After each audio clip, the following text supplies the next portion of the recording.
Welcome to Begin English. Today you will hear a story about the heavy things we carry. It is called The Weight of Things. It is a story about life. It is a story about what really matters. Please listen and feel the lesson. My name is Tom. I am 72 years old. I have gray hair, big hands, and a tired back. For 40 years, I drove a big moving truck. I moved people from one place to another. I moved their beds. I moved their tables. I moved their books. I moved their lives. I have seen thousands of homes. I have seen tiny apartments. And I have seen big, expensive houses. Some homes felt light. They felt full of air and full of love. Other homes felt heavy. They felt full of things but empty of life. I do not mean the weight of the furniture. I mean the weight in the heart. Today, I want to tell you about a young man named Mark. Mark was successful. He lived in a beautiful building. He owned many expensive things. He thought he was happy. He thought his things made him safe. But his eyes were like the windows of an empty house. He was carrying a bag that was too heavy for one person. One rainy Monday, everything changed. Let us begin the story of Mark and the weight of the things he owned. Mark lived on the 20th floor of a tall building. His apartment was large. It was very expensive. The floors were made of dark, shining wood. The windows were tall and wide. But you could not see the floor easily. You could not see the view clearly. There were boxes everywhere. Some boxes were open. Some were still closed with heavy tape. On the long table, there were 3 new laptops. Mark only needed one, but he wanted the newest ones.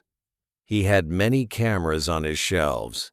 He had lenses that cost more than my moving truck. They sat in glass cases. They were covered in a thin layer of dust. Mark did not take photos of people or trees. He just liked to own the machines. In the corner of his bedroom, there were 20 pairs of shoes. They were never worn. They were bright and clean. The price tags were still hanging from the laces. His closet was full of suits. They were the finest silk. They were the darkest blue. But they looked like silent soldiers standing in the dark.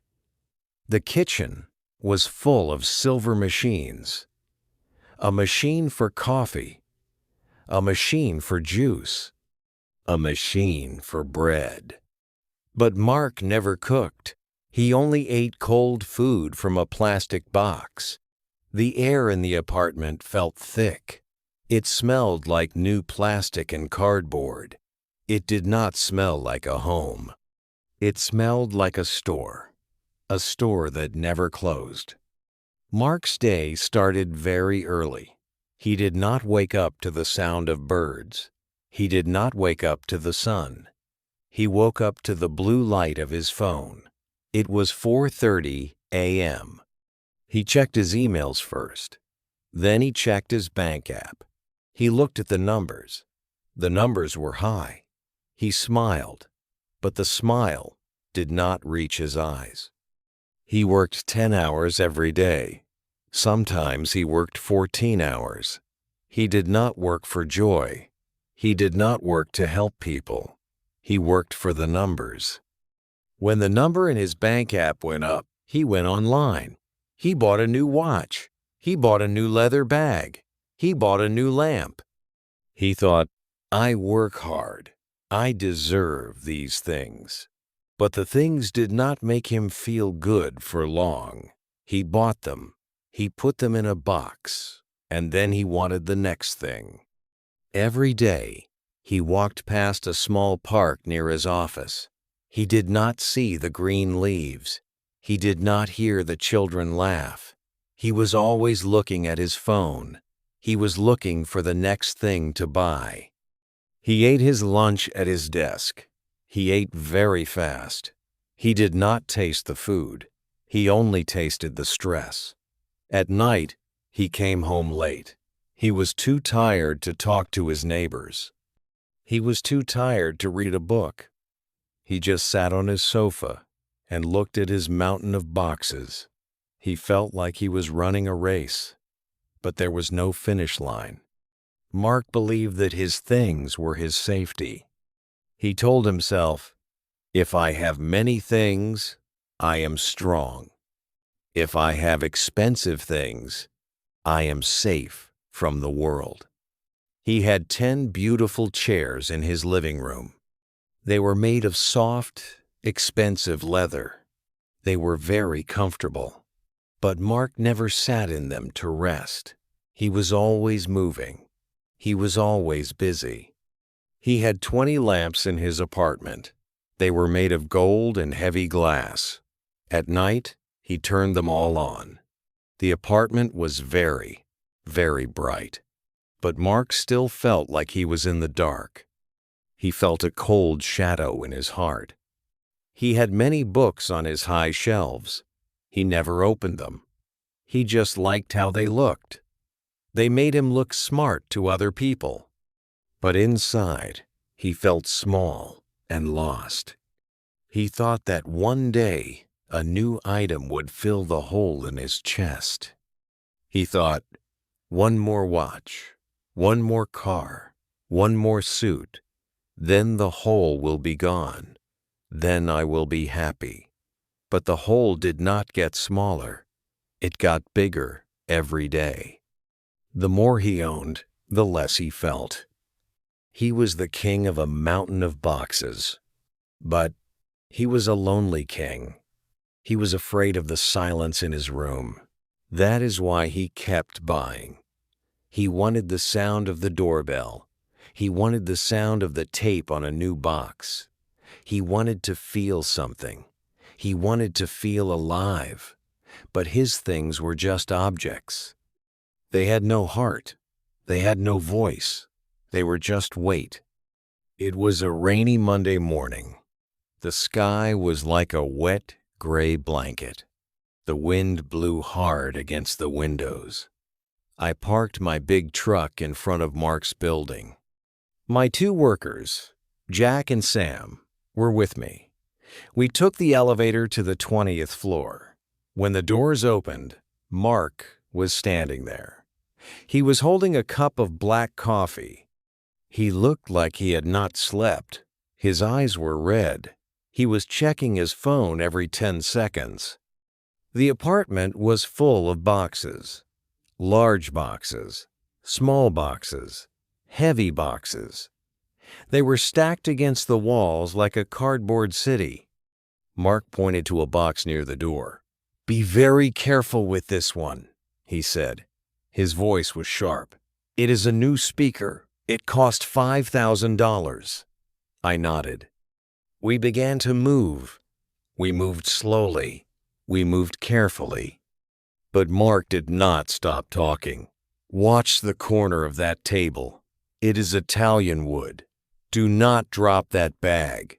The leather is very soft." He followed us from the bedroom to the kitchen. He was like a shadow. He was nervous. He was sweating, even though the room was cool. He was not just moving his things. He was moving his treasure. He was moving his safety. Every time we lifted a box, he held his breath. He looked like he was in pain. It was just a box. But to Mark, it was his life. The rain became louder. The wind made a whistling sound in the hallway. We had moved 50 boxes, but there were many more. The apartment felt smaller and smaller as the boxes moved. It felt like the walls were closing in. Mark was still checking his phone. He was answering work emails while we moved his bed. He was trying to do everything at once. He was trying to be in control of the world. But the world was heavy. Around noon, Mark wanted to help. I told him, "No, Mark, stay back. My men are strong. This is our job." But Mark did not listen. He wanted to feel the weight. He wanted to show he was strong. He walked to a large brown box in the middle of the room. It was full of his heavy books and silver machines. He bent down. He grabbed the sides of the box. His face became very red. He lifted it. Suddenly, I heard a loud sound. The box hit the floor. Mark did not fall, but he froze. He leaned against a stack of boxes. He put his hand on his chest. His coffee cup fell and broke. The black coffee moved across the floor like a dark river. Mark's eyes were wide. They were full of fear. He was not looking at the coffee. He was looking at nothing. He started to breathe very fast. Huh, huh, huh. It was a scary sound. He tried to speak, but no words came out. His face went from red to very pale. He looked like a ghost. Jack and Sam stopped working. The room became very quiet, except for Mark's fast breathing. He started to slide down the wall. He sat on the floor, surrounded by his expensive things. "My heart," he whispered. I cannot breathe." He looked at the tall stacks of boxes. To him, they did not look like boxes anymore. They looked like giant stones. They looked like they were going to fall on him. He felt like he was underwater. He felt like the air was gone. He was having a panic attack, but he did not know it. He thought he was dying. He thought his heart was stopping in the middle of his beautiful, expensive apartment. I walked over to him. I did not run. I walked slowly. I sat on the floor next to him. I put my hand on his back. My hand was warm and steady. I said, "Mark, look at me. Just look at my eyes." He turned his head slowly. His eyes were like a trapped bird. I said, "Breathe with me, slow, in and out, in and out." We sat there for a long time. The workers waited in the hallway. Mark's breath started to slow down. The color came back to his lips. He looked at the mountain of boxes. He looked at the broken cup. He asked in a weak voice, "Was it a heart attack? Am I sick?" I looked at him. I looked at all the expensive things in the room. I said, "No, Mark. Your heart is strong. Your body is fine." He frowned. "Then why? Why did I feel like I was dying?" I pointed to the boxes. I pointed to the 3 laptops and the 20 pairs of shoes. I said, "Mark, your things are eating your air. You think you own them, but they own you. They are too heavy, not for your arms, but for your soul." Mark looked at the box he tried to lift. It was just cardboard and paper. I said, "You are trying to carry a mountain. No one can carry a mountain alone. You are tired because you never stop. You are empty because you only fill your room, not your life." Mark was silent. He looked at his hands. They were empty. For the first time that day, he was not holding his phone. He looked at the boxes, and he did not see safety. He saw a prison. He whispered, "I just wanted to be safe. I just wanted enough." I shook my head. Enough is a feeling, Mark, not a number. Mark sat on the floor for a long time. He did not look at his phone. He did not look at the boxes. He just looked at his empty hands. Jack and Sam continued to work. They were moving the boxes from the corner of the room. Suddenly, a small box fell from a shelf. It was not a large box. It was not made of expensive wood or metal. It was a simple, old box made of cardboard. It was dusty. It had no label. When the box hit the floor, it opened. No expensive speakers fell out. No glass broke. No electronics made a sound. Just a few papers and a small object slid across the dark wood floor. Mark did not move at first. I stood up and walked to the items. I picked up a small piece of paper. It was a photo. I looked at it for a second. The edges were yellow and soft with age. I handed it to Mark. "Is this yours?" I asked softly. Mark took the photo. His fingers were shaking. He looked at the image. I saw his eyes change. They became soft. They became deep. In the photo, there was a young boy. He was about 7 years old. He had a big, dirty smile. His face was covered in chocolate. Next to him was an old woman. She wore a simple sun hat and a floral dress. They were sitting on a wooden bench in a small green garden. The sun was shining so brightly that their eyes were closed. In their hands, they held 2 simple ice cream cones. They were melting in the heat. They looked so happy. It was not a successful happy. It was not a rich happy. It was just happy. They had nothing but the sun and the ice cream. But they looked like they owned the whole world. Mark touched the face of the woman in the photo. "My grandmother," he whispered. His voice was like a small child's. "I remember this day. It was my birthday. We did not have much money. We lived in a small house with a big garden. She bought me this ice cream. It was the best thing I ever tasted. I felt so safe." Mark looked around his giant apartment.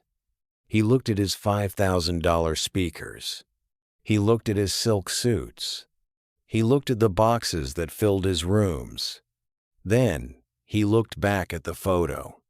The contrast was like a cold wind.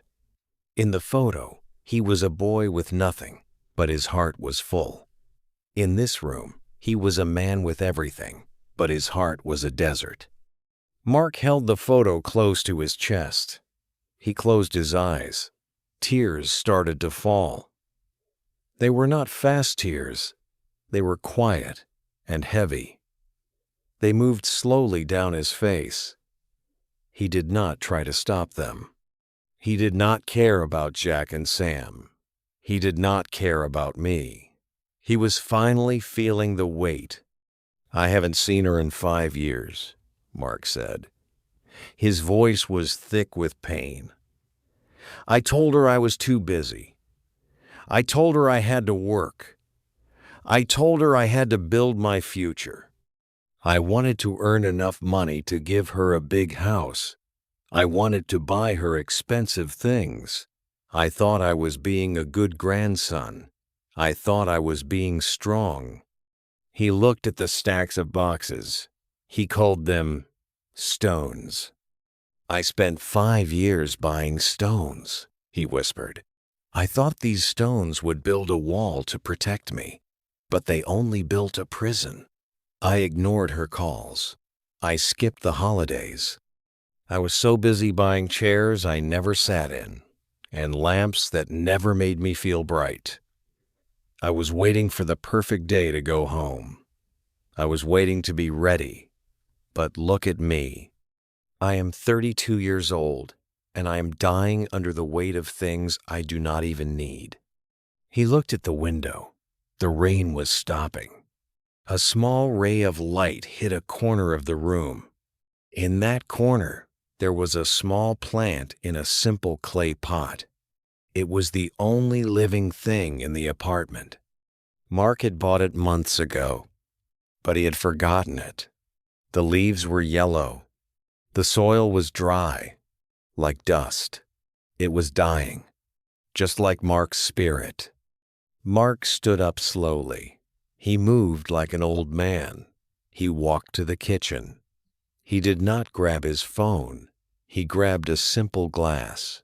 He filled it with water. He walked back to the corner. He knelt on the floor. He poured the water into the dry soil. He watched the water sink in. "I am sorry," he whispered. I did not know if he was talking to the plant, or to the woman in the photo, or to the little boy with the chocolate on his face. But I knew one thing. The weight was starting to lift. He was not just a mover of boxes anymore. He was starting to move his life.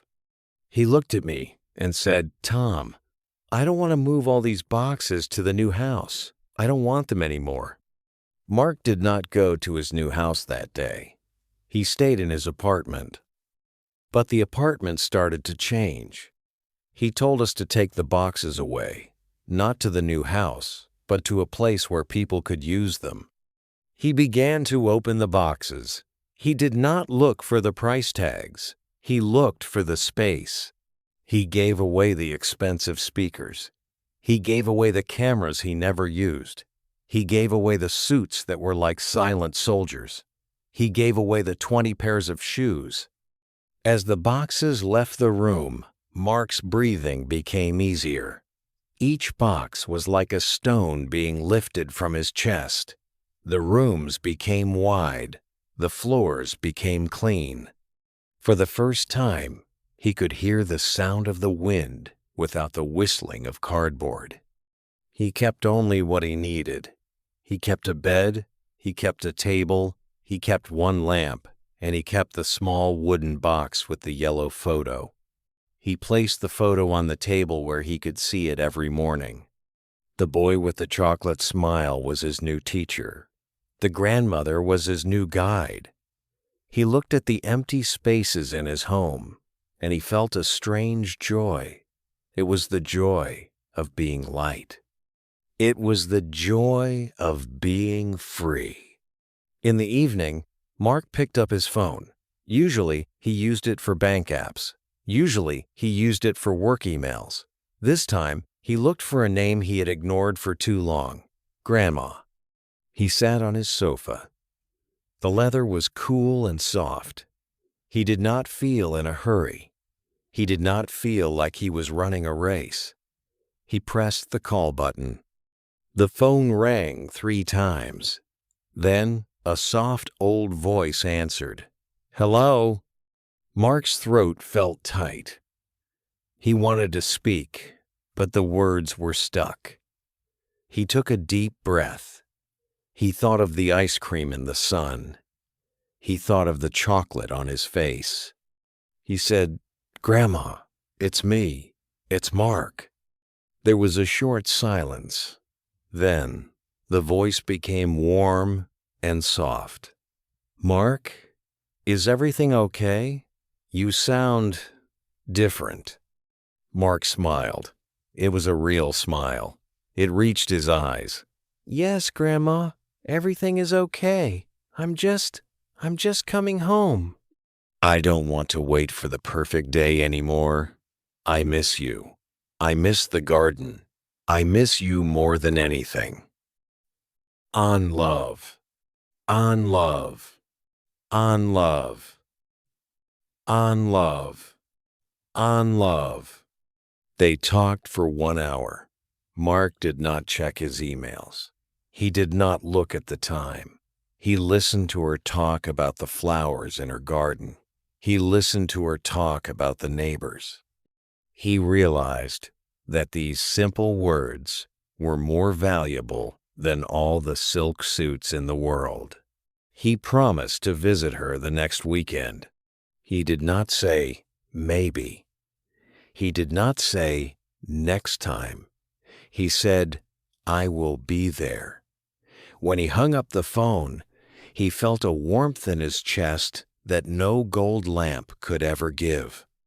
The apartment was quiet now, but it was a warm quiet.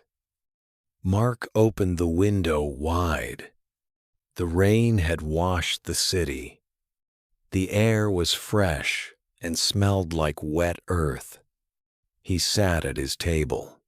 He looked at the small plant in the corner. He had given it water every day for a week. Now, a small green leaf was starting to grow. It was tiny. It was fragile, but it was alive. Mark felt alive, too. He realized that he was not his bank account. He was not his expensive watches.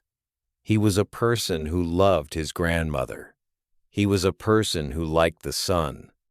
He was a person who could breathe. He took a small notebook from a drawer. It was an old notebook he had bought years ago and never used. He wrote one line on the first page. He wrote it slowly. He wrote it in big, clear letters. The best things in life are not things. He looked at the words. They were simple, but they were the truth. He understood now that happiness is not something you buy in a box. It is something you feel in a moment. It is the weight of a hand on your shoulder. It is the sound of a loved one's voice. It is the feeling of being enough. Mark closed the notebook and looked at the moon rising above the tall buildings. He was still in the same city. He was still in the same apartment, but he was a new man. He was light. He was ready to live. I have seen many people move their lives. Most people focus on the boxes. They worry about the heavy furniture. They worry about the expensive electronics. But they forget to breathe. They forget that a home is not a place to store things. It is a place to live moments. Mark learned this lesson in a hard way, but he learned it. He realized that his stones were not protecting him. They were drowning him. Today, Mark is a different person. He still works. He still earns money. But he does not live for the numbers anymore. He lives for the tea in the morning. He lives for the call to his grandmother. He lives for the green leaf on his small plant. He is not a king of a mountain of boxes. He is a man who is light and free. He chose balance. He chose life. Now, think about your own home. Look around your room. Look at your shelves. Look at your phone. Are you owning your things? Or are your things owning you? Are you filling your heart? Or are you only filling your boxes? Remember, you are lucky to be alive. You are lucky to have time. Do not wait for the perfect day. The perfect day is today. The perfect day is now. For your practice today, I want you to do a small exercise. Take a piece of paper. Draw 2 lists. List A, things I own, possessions. Write down 5 things that cost a lot of money. Maybe a phone, maybe a car, maybe a watch. List B, moments that make me smile, life. Write down 5 moments that made you happy this week. Maybe a warm meal, maybe a talk with a friend, maybe the sun on your face. Look at list B. How many of those moments needed a lot of money? Usually, the answer is none. Happiness is simple. Life is simple. We are the ones who make it heavy. Try to add 1 more moment to list B every day. Now, for listening practice, please repeat these sentences in your mind. I am enough. I have enough. I do not need more things. I choose love over objects. I choose life over money. My heart is light. My home is full of peace. The best things in life are not things. I am alive. I am free. Now again, I am enough. I have enough. I do not need more things. I choose love over objects. I choose life over money. My heart is light. My home is full of peace. The best things in life are not things. I am alive. I am free. Before we end, let us review a few simple words from the story. Possession, something that you own. It can be a phone, a house, or a car. Empty, having nothing inside, like a box with no toys, or a heart with no joy. Weight, how heavy something is. It can be a heavy box, or the heavy feeling of stress. Memory, a thought of something that happened in the past, like the photo of the ice cream. Success, reaching a goal. In this story, Mark learned that real success is being happy, not just being rich.